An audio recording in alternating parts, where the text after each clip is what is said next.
உக்ரைனோட deputy wise prime minister அமெரிக்காவுக்கு போய் அமெரிக்காவோட மினரல் அக்ரிமெண்ட்ல வந்து பாத்தீங்கன்னா கையெழுத்து போட்டாங்க. இதுக்கப்புறம் என்னங்க, புதுசா ஒரு கம்பெனி ஆரம்பிச்சு உக்ரைன்ல இருக்கக்கூடிய மொத்த வளங்களும், எதிர்காலத்துல கண்டுபிடிக்கக்கூடிய வளங்களும், இப்ப இருக்கக்கூடிய வளங்களும், இதுக்கு மேல எக்ஸ்பைரி டேட்டே அதுக்கு கிடையாது ஒப்பந்தத்துல.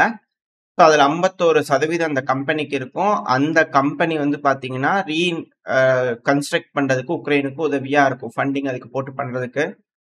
ஸோ இதுக்கப்புறம் உக்ரைனுங்கிறது உக்ரைன் அல்ல, அமெரிக்கா உக்ரைன் அப்படிங்கிறது போல நம்ம வச்சுக்கலாம். ஏன்னா அமெரிக்கா மெஜாரிட்டியா இருக்கு. Maybe America the United States of Americas உக்கு அப்படின்னு வேணா வச்சுக்கலாம். அந்த அளவுக்கு தான் வந்து பாத்தீங்கன்னா இதுல இருக்கு. ஸோ இப்படி ஜெலன்ஸ்கி அவர்கள் வந்து பாத்தீங்கன்னா அவங்க நாட்டுக்கு சாபர்னிட்டியை வாங்கி கொடுத்துட்டாரு. அவரோட வளத்துல வந்து பாத்தீங்கன்னா பாதியாவது காப்பாத்திட்டார். ஏன்னா இப்போ ரஷ்யா வந்து பாத்தீங்கன்னா உக்ரைனோட வளங்கள்ல 40% அவங்க கட்டுப்பாட்டுல எடுத்துட்டாங்க. அமெரிக்கா வந்து பேலன்ஸ் இருக்கிற 60%த்துல 30% எடுத்தாங்க. எப்படின்னு பாத்தீங்களா? 3 வருஷமா சண்டை பிடிச்சு 40%, ஆயுதங்கள் மட்டும் கொடுத்து 30%. இதே போல பாகிஸ்தானுக்கு ஏதாவது டீல போட்டுருவாங்களா அப்படின்ற சந்தேகங்கள். ஏன்னா இந்தியா பாகிஸ்தான் பிரச்சனை வர மாதிரி இருக்கு இல்லையா? அந்த ஒரு காரணத்தினால என்ன நடக்க போறது பார்த்தலாம். ஆனா இது போல விஷயங்கள் இங்க நடந்துட்டு இருக்கு. அதே போல ரஷ்யால வந்து பாத்தீங்கன்னா இந்த விக்டரி டே மே 9 இருக்கு இல்லையா? ஸோ அதுக்கான பரேடுக்கான பிராக்டிஸ் வந்து பாத்தீங்கன்னா எல்லா நாடுகளும் எடுத்துக்கிட்டு இருக்காங்க. ஸோ அது சிறப்பா போயிட்டு இருக்கு, பண்டிகை போல கொண்டாடுறதுக்கு. இந்த வெற்றி டே பரேட்ல ஏதாவது நடந்துருமா அசம்பாவிதங்கள் அப்படின்ற பதட்டங்கள், அச்சம் பலருக்கும் இருக்கு. வெயிட் பண்ணி பார்ப்போம் உக்ரைன் என்ன முடிவுகள் எடுக்க போறாங்கன்ட்டு. அது மட்டும் இல்லாம ட்ரம்ப் அவர்கள் உக்ரைனுக்கு ஆயுதம் தர மாட்டேன்னு சொல்லிட்டு இருந்திருந்தார் இல்லையா? இப்ப இந்த டீல் சைன் பண்ணதுக்கு அப்புறத்துல இருந்து $350 பில்லியன் இது வரைக்கும் செலவு பண்ணியிருப்போம்ல, அதை விட அதிகமா நம்ம எடுத்தாச்சு. எடுத்துருவோம், கவலைப்படாதீங்க அப்படிங்கிற ட்ரம்ப் அவர்கள் தரப்புல இருந்து சூழலிச்சிருக்கிறார். அது மட்டும் இல்லாம மொதல் $50 மில்லியன் அளவுக்கான எய்டு பேக்கேஜ் கையெழுத்து போட்டார். இதுக்கு மேல என்ன தடை?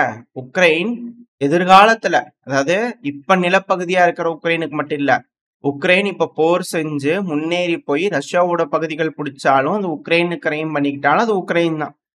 அதுல வளங்கள் இருந்தாலும் 51% அமெரிக்காவுக்கு தான் அப்படிங்கிறது போல இதுல இருந்து புரிஞ்சுக்கலாம். இதுக்கப்புறம் எந்த ஒரு தங்கு தடையும் இல்லாம உக்ரைனுக்கு ஆயுதங்கள் போய்கிட்டே இருக்கும். அதுல எந்த ஒரு மாற்றமும் இல்லை. இது போல டீல்ல எங்க சைன் ஆயிடுச்சா, ரஷ்யா சும்மா இருப்பாங்களா? பயங்கரமான தாக்குதல். அதுவும் ஒடசால 20 ட்ரோன் ஸ்ட்ரைக் நடந்திருக்கும். குறைஞ்சது 20 வெடிசத்தங்கள் கேட்டிருக்கும். மிக பெரும் அளவுல வெடி விபத்துகள் நடந்திருக்கு அப்படிங்கிற செய்திகள்லாம் வந்துகிட்டு இருக்கு.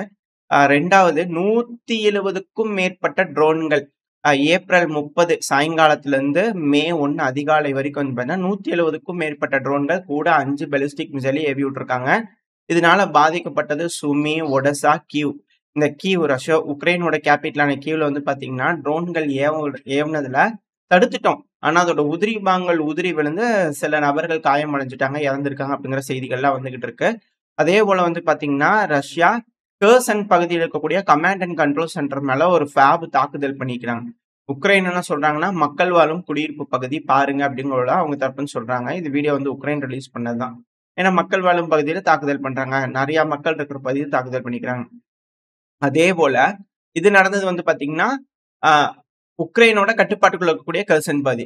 இதே ரஷ்யாவோட கட்டுப்பாட்டுக்குள்ள இருக்கக்கூடிய கர்சன் பகுதியில வந்து பாத்தீங்கன்னா சிவிலியன்ஸ் இருக்கும்போது அந்த இடத்துல கொண்டு போய் சிவிலியன் மேலேயே ட்ரோனை விட்டு அடிச்சுக்கிறாங்க. அது வீடியோ ரெக்கார்ட் ஆயிருக்கு. அது கூடவே வந்து ஆம்புலன்ஸ் வந்து இருக்கவங்களை எடுத்துட்டு போய் காப்பாத்தலான்னு அந்த ஆம்புலன்ஸ் மேலேயும் தாக்குதல் பண்ணிக்கிறாங்க. ஸோ இது போல தொடர் போர் குற்றங்கள் பண்ணிட்டு இருக்காங்க. இருதரப்புலையும் மாறி மாறி குற்றச்சாட்டுகள் வச்சிருக்காங்க. ரஷ்யாக்குள்ளேயே வந்து பாத்தீங்கன்னா ட்ரோன் தாக்குதல்கள் நடந்துகிட்டு தான் இருக்கு. இப்போ இந்த சமயத்துல வந்து பாத்தீங்கன்னா விட்டாஃப் அவர்கள் நல்லா சிறப்பா செயல்படுறாரு, ரஷ்யாவோட வந்து பாத்தீங்கன்னா சூப்பரான தொடர்புகளை ஏற்படுத்தி இருக்கிறாரு அப்படிங்கிறது போல அவரை போற்றி புகழ்ந்து தள்ளிட்டு இருந்தாங்க. வேற கட்ட வளர்ச்சி அடைஞ்சிட்டு இருக்காங்க ரஷ்யா கூட உறவுல அப்படிங்கிறது போல. ஆனா இப்ப வந்து பாத்தீங்கன்னா அவரோட செயல்பாடுல சரியில்லைங்க. அவர் வேண்டாம் அப்படிங்கிறது போல அவங்க தரப்பு இருந்து முடிவு எடுத்திருக்காங்க. ஏன்னா கெலாக் அவர்கள் இப்ப லீட் எடுத்திருக்காரு. அதாவது ரஷ்யா ஜெயிச்சுட்டு இருக்குன்னு நினைக்கிறீங்களா? அதாவது முன்னாடி கம்பேர் பண்ணது இப்ப தோத்துட்டு இருக்கிறாங்க, பொய் சொல்றாங்க. ரஷ்யா ஒண்ணும் இல்ல, வேஸ்ட். நம்ம அழுத்தங்கள் கொடுத்து நம்ம பகுதியை உக்ரைனோட பகுதியை மீட்டெடுத்து உக்ரைனுக்கு வந்து எல்லாம் செஞ்சு கொடுப்போம். 50 நாள் சீஸ்ஃபயர் வந்து பாத்தீங்கன்னா ஜெலன்ஸ்கி அவர்கள் தரப்புல இருந்து கோரிக்கை வச்சிருந்தாங்க. அதை ரஷ்யா மறுத்துருச்சு. அதனால மிக பெருமளவுல சாங்ஷன் போடுங்க அப்படிங்கிற ஜெலன்ஸ்கி அவர்கள் சொல்லியிருந்தார். இப்ப அமெரிக்காவோட செனட் சபையில வந்து பாத்தீங்கன்னா ஒரு புது சாங்ஷன் டாரிஃப்க்கு வந்து பாத்தீங்கன்னா யோசனை பண்ணிட்டு இருக்கிறாங்க. அது சாங்ஷன்னா தானே பிரச்சனை. டாரிஃப் போட்டு பார்க்கலாம் அப்படிங்கிறது போல இப்போ புது ஆயுதத்த எடுத்துக்கிறாங்க. எல்லாம் ஒண்ணுதான்.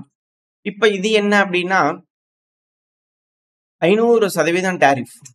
அதாவது இந்தியா போன்ற நாடுகள்லாம் வந்து பார்த்தீங்கன்னா, பெட்ரோலியம் ப்ராடக்ட்ஸ் ரஷ்யா கிட்ட இருந்து இந்த எனர்ஜி ப்ராடக்ட்ஸ் இது போல வாங்குறாங்க அப்படின்னா, அவங்களுக்கு 500% அவங்க பொருட்களுக்கு டாரிஃப் அப்படிங்கிற சொல்றாங்க.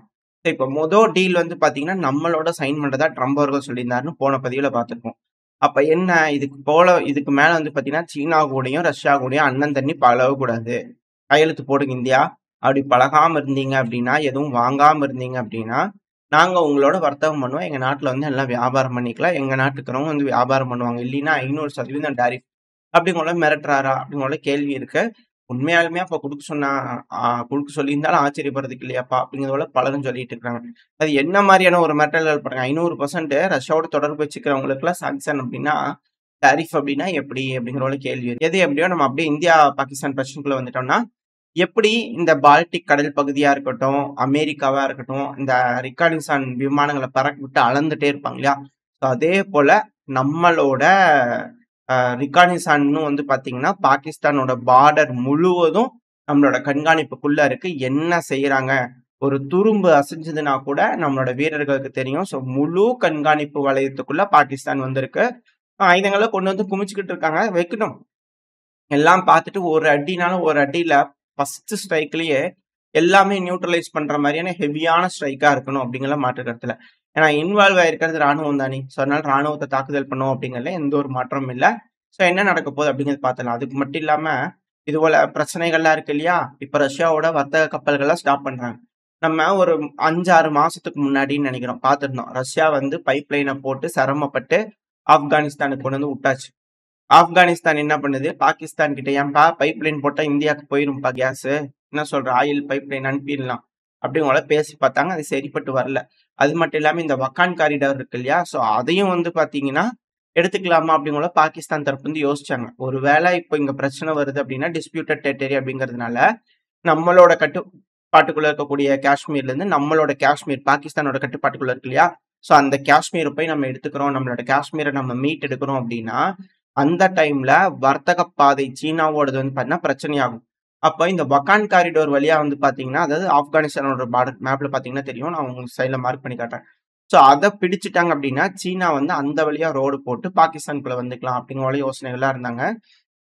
ஆனா, இப்போ இந்த பகுதி ஆப்கானிஸ்தான் இப்ப இது போல பிரச்சனை வந்துருச்சு. ஒருவேளை ஒருவேளை ஆப்கானிஸ்தான் உள்ள வராங்க, கைபர் பக்துன்குவா பகுதியில எடுக்குறாங்க அப்படின்னா, மேபி வக்கான் காரிடோர்ல டிஃபெண்ட் பண்ணிட்டாங்க அப்படின்னா, நம்மளோட ஜம்முவ நம்ம மீட் எடுத்துட்டோம் அப்படின்னா, ஜம்மு காஷ்மீர, ஸோ நம்மளோட வழியும், ஆப்கானிஸ்தான் வழியும் லேண்ட் கனெக்டடா இருக்கிறதுனால, நம்ம பைப் லைன் போட்டு நம்ம இதுக்கு மேல ரஷ்யாவோட இணைஞ்சு செயல்பட ஆரம்பிச்சுருவோமா? ஏன்னா, வர்த்தகம் பண்றது டாலர்ல பண்ணா தானே கணக்கு தெரியும். நம்ம பிரிக்ஸ் நாடுகள்ல இருக்கோம். உள்ள வேற கரன்சிஸ்ல வர்த்தகம் பண்ணிட்டோம்னா எப்படி தெரியும்? அப்படிங்கிற கேள்விகள் இருக்கு. ஸோ வெயிட் பண்ணி பார்ப்போம். இது போல நடக்குதா? என்ன ஏதுங்கிறது பார்ப்போம். இது போல நடந்துச்சு அப்படின்னா, நம்மளுக்கு ரொம்ப ரொம்ப பெனிஃபிட்டா இருக்கும் அப்படிங்கிற மாற்று கருத்து இல்ல. சரி ஓகே. இப்ப வந்து பார்த்தீங்கன்னா, எதுக்கு இந்த திடீர் கடுசா இது போல சாங்ஷன் போடுறாங்க, டாரிஃப் போடுறாங்க அப்படின்னு கேள்வி இருக்கும். இதுக்கான மிக முக்கியமான காரணமே வந்து பார்த்தீங்கன்னா, யூரோப் தான்.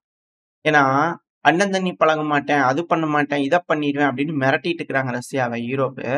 ஆனா இதே ரஷ்யா கிட்ட போய் வந்து பார்த்தீங்கன்னா, Gazprom நிறுவனத்துக்கிட்ட $14.8 பில்லியன் அளவுக்கான கேஸ் பரிவர்த்தனை நடந்திருக்கு. இது யாரு பார்த்த வேலையா இருக்கும்? ஒரு டைமும் கேஸ் ரிசர்வ ஃபில் பண்ணி வச்சுக்க வேண்டியது. ஃபில் பண்ணி வச்சுட்டு ஆய் ஊயின்னு பேச வேண்டியது. கேஸ் ரிசர்வ் கம்மியான உடனே, யா பாருங்கயா நீன்னு வாங்கிக்க வேண்டியது. அதுக்கப்புறம் ரிசர்வ் ஃபுல்லா பண்ணி வச்சுட்டு, அதுக்கப்புறம் ஆய் ஊயின்னு பேசிட்டு இருக்க வேண்டியது. இதே வேலையா இருக்குது இந்த யூரோப்புக்கு அப்படிங்கிறது போல பலரும் வந்து பார்த்தீங்கன்னா, கண்டனங்கள் தெரிவிச்சுட்டு இருக்கிறாங்க. ஸோ இது போல கடுசான சாங்ஷன் வருது அப்படின்னா, கண்டிப்பா யூரோப்புக்கு ஹிட் ஆகும். ஸோ அப்படி யூரோப்புக்கு ஹிட் ஆகுது அப்படின்னா, யூரோப் வாங்கல அப்படின்னா, ரஷ்யாவோட கேஸ் சீனா, இந்தியா இது பக்கம் டைவர்ட் ஆயிருமா? ஸோ ரஷ்யன் எக்கனாமிக்கு எந்த ஒரு பிரச்சனையும் இருக்காதா? அப்படின்ற கேள்விகள் வருது. இல்ல இதுல ஏதாவது சிக்கல்கள் இருக்கு. வேற ஏதாவது ஜியோ பாலிட்டிக் மூவ் நடக்குதா? என்ன ஏதுங்கிறத வெயிட் பண்ணி பார்த்தலாம். அடுத்து நம்ம பார்டர் பிரச்சனையில மிக முக்கியமான ஒரு விஷயம். பஞ்சாப் பகுதியில வந்து பார்த்தீங்கன்னா, பார்டர் பகுதியில நம்மளோட பிஎஸ்எஃப் வீரர்கள் வந்து பார்த்தீங்கன்னா, ரோந்து பணியில ஈடுபட்டுட்டு இருக்கும்போது, அதிக அளவுல ஆயுதங்கள் வந்து பதுக்கி வச்சிருந்துருக்காங்க தீவிரவாதிகள். அதாவது பாகிஸ்தானோட மிக முக்கியமான ஃபோக்கஸ்ங்கிறது 2 பகுதி. ஒண்ணு நம்மளோட ஜம்மு காஷ்மீர், இன்னொன்னு நம்மளோட பஞ்சாப் பகுதி. ஸோ இந்த 2 பகுதியும் ஏதாவது செஞ்சிரலாம் அப்படிங்கிற தெளிவா இருக்காங்கன்றது மட்டும் புரிஞ்சிருக்கு. ஏன்னா, காலிஸ்தான். இந்த காலிஸ்தான் அமைப்பு எங்கெங்கலாம் இருக்கிறாங்க? யுகேல இருக்காங்க, ஆஸ்திரேலியால இருக்காங்க, அமெரிக்கால இருக்காங்க, கனடால இருக்காங்க. இந்த 4 பகுதியில இருக்காங்க. ஸோ அங்க இருக்கிறவங்க ட்ரெயின் ஆயி, ரெடி ஆயி, ஆயுதங்கள தேத்தி, ட்ரெயின் எல்லாம் பண்ணி, ஸோ இங்க ஆளுங்க வந்து இறங்குவாங்களா? அப்படின்ற கேள்விகள் வருது. ஏன்னா, பஞ்சாப் பகுதி அவங்க அவங்க பிடிக்கிறதுக்காக ஏதாவது திட்டங்கள் தீட்டுவாங்களா? பாகிஸ்தானோட இணைஞ்சு, அப்படின்ற கேள்விகள் இருக்கு. இதெல்லாம் ஆல்ரெடி நம்ம பார்த்த ஒரு விஷயம் தான். இது போல செய்வாங்க. ட்ரெய்னிங் எடுத்திருக்கிறாங்க. ட்ரெய்னிங் எடுத்தாலே வந்து உள்ள வேலைய காட்டுவாங்கன்றதுல மாற்று கருத்து இல்ல. ஸோ நம்மளோட ராணுவம் எப்படி பதிலடிகள் குடுக்கப் போகுது? என்ன நடக்கப் போகுதுன்றத வெயிட் பண்ணி பார்த்தரலாம். ஓரளவுக்கான தகவல்கள் இந்த பதிவுல பார்த்திருப்போம்னு நெனைக்கிறேன். இதோட இந்த பதிவ நான் முடிச்சுக்கலாம். இந்த பதிவு எப்படி இருந்துச்சு? உங்களுக்கு பிடிச்சிருக்கா? பிடிச்சுருந்தா லைக் பண்ணிட்டு, உங்க ஃபிரெண்ட்ஸ் அண்ட் ஃபேமிலியோட ஷேர் பண்ணிக்கோங்க. அது கூடவே மறக்காம இந்த பதிவு பத்தின கருத்துக்கள கமெண்ட் செக்ஷன்ல சொல்லுங்க. நம்ம சேனலையும் இன்னும் சப்ஸ்கிரைப் பண்ணலாம். மறக்காம சப்ஸ்கிரைப் பண்ணிக்கோங்க. இந்த பதிவு நல்லா இருக்குன்ற நம்பிக்கையில அடுத்த பதிவுல உங்கள சந்திக்கிறேன். அது வரைக்கும் ஸ்டே சேஃப். பை.